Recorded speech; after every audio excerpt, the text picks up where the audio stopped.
Baik, Assalamualaikum warahmatullahi wabarakatuh. Perkenalkan, nama saya Nabila Syakira dengan NIM 24029140 dari Prodi Pendidikan Matematika. Di sini saya akan mempresentasikan tugas akhir saya tentang artikel permasalahan pendidikan yang ada di Indonesia. Selanjutnya, eh, yang saya hormati yaitunya selaku dosen pengampu dasar-dasar ilmu pendidikan yaitu Bapak Prof. Dr. Alwen Bentri MPD dan Ibu Anes Fikria MPD. Selanjutnya, di sini saya akan eh, membicarakan tentang latar belakangnya, yaitu pendidikan di Indonesia menghadapi berbagai permasalahan, termasuk rendahnya kualitas pendidikan, kurangnya sarana dan prasarana, serta pemerataan akses pendidikan yang belum merata. Hal ini berdampak pada pengembangan sumber daya manusia dan kemajuan bangsa. Oleh karena itu, masalah dalam pendidikan yang bersifat pokok yang dapat disajikan acuan bagi pemecahan masalah-masalah praktis yang timbul dalam praktek pendidikan. Nah, selanjutnya, ada tujuan. Yang pertama, mengetahui apa saja permasalahan pendidikan di Indonesia.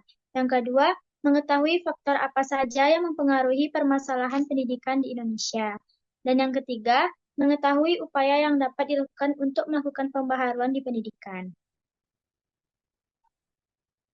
Di sini juga ada rumusan masalah yang berisikan apa saja permasalahan pendidikan yang ada di Indonesia, lalu apa saja faktor yang mempengaruhi permasalahan di pendidikan Indonesia, dan juga upaya apa saja yang dapat dilakukan untuk melakukan pembaharuan pendidikan.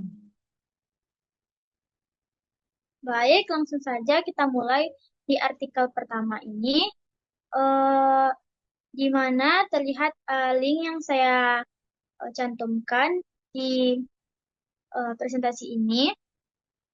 Nah, dari gambar tersebut dapat kita lihat deskripsi permasalahan pendidikannya, yaitu yang pertama, masih ada saja guru yang memperoleh pendapatan 300.000 per bulan.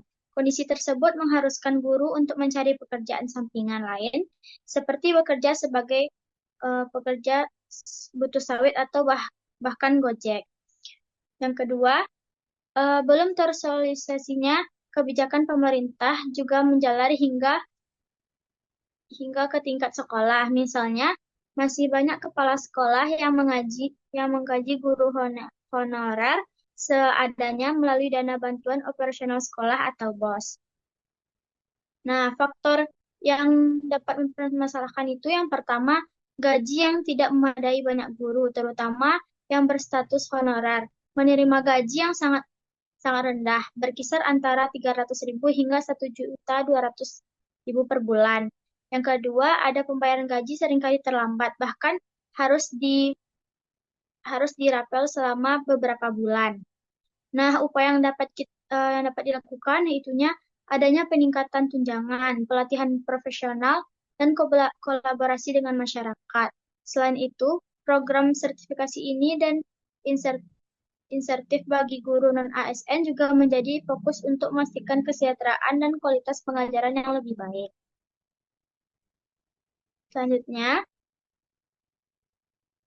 ada artikel yang kedua, di mana deskripsi permasalahannya yaitu pada September 2024 itu terjadi eh, lonjakan kasus kekerasan di lingkungan pendidikan yang cukup tajam.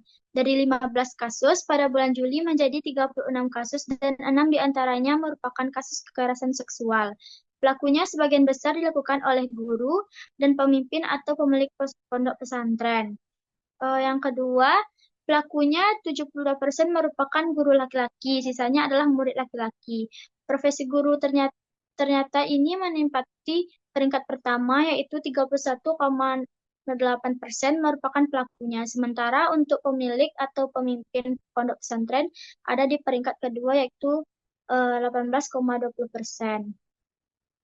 Faktor penyebab permasalahannya yaitunya fantasi seksual yang tidak sehat atau menyimpang yang mendorong mereka untuk melakukan kekerasan seksual.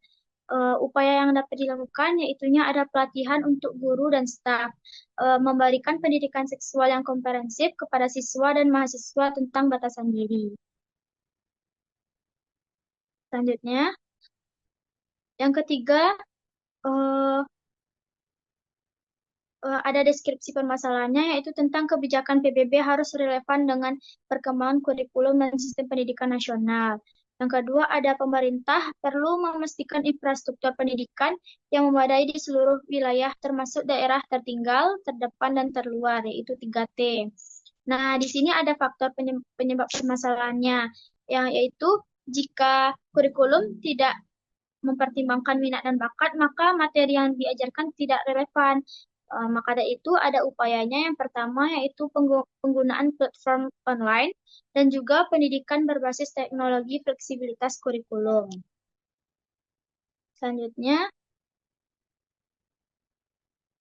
nah di sini ada deskripsinya, yaitu yang pertama, kondisi geografis antara pulau satu dengan pulau lainnya memiliki jarak tempuh yang lama. Yang kedua, adanya keterbatasan guru. Yang ketiga, adanya keterbatasan akses dan infrastruktur pendidikan dan yang memadai.